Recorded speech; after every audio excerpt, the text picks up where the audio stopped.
అందరికీ నమస్కారం. Welcome back to my YouTube channel Shri Matre Namah. ఎలా ఉన్నారు? అమ్మవారి అనుగ్రహంతో అందరూ బాగున్నారని అనుకుంటున్నాను. థంబ్‌నెయిల్ చూశాక మీకు ఈ వీడియో గురించి దాదాపుగా అర్థమై ఉంటుందని అనుకుంటున్నాను. చాలామందికి ఇంట్లో ఉన్న విగ్రహాలకు కానీ, చిత్రపటాలకు కానీ ఎప్పుడు శుభ్రపరచుకోవాలో తెలియదు.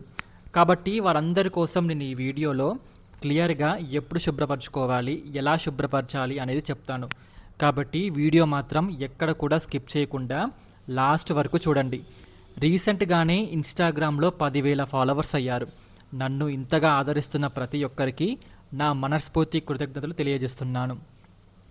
అలాగే అదే విధంగా యూట్యూబ్లో కూడా ఆదరిస్తారని అనుకుంటున్నాను.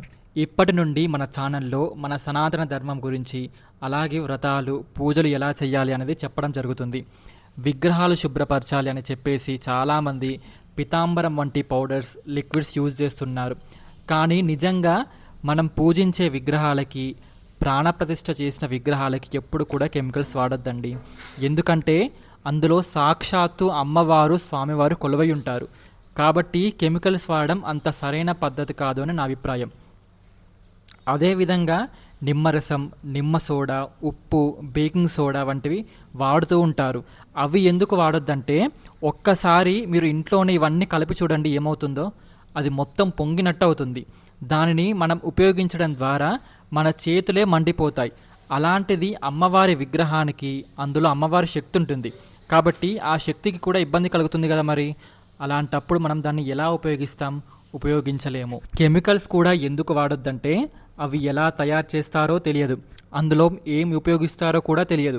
దాని ద్వారా ఆ యొక్క విగ్రహ శక్తి అనేది క్షీణిస్తుంది.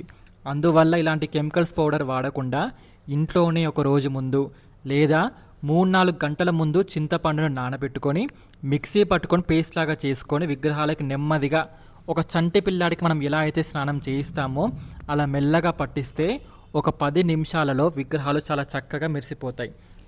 నేను విగ్రహాలకి నా పులికాపు పెట్టాక చూపిద్దాం అనుకున్నాను.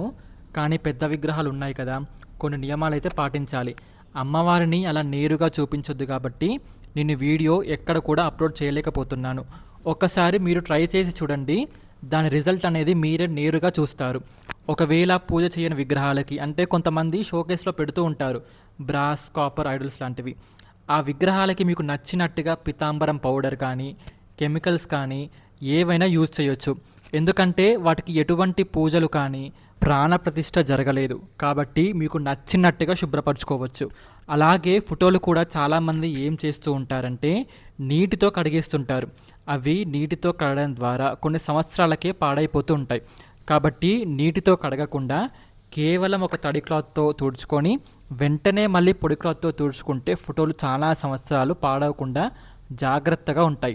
అలాగే ఈ విగ్రహాలు కానీ, చిత్రపటాలు కానీ ఎప్పుడు శుభ్రపరచాలి అంటే అమావాస్య పూర్తయిన తర్వాత శుభ్రపరచుకోండి.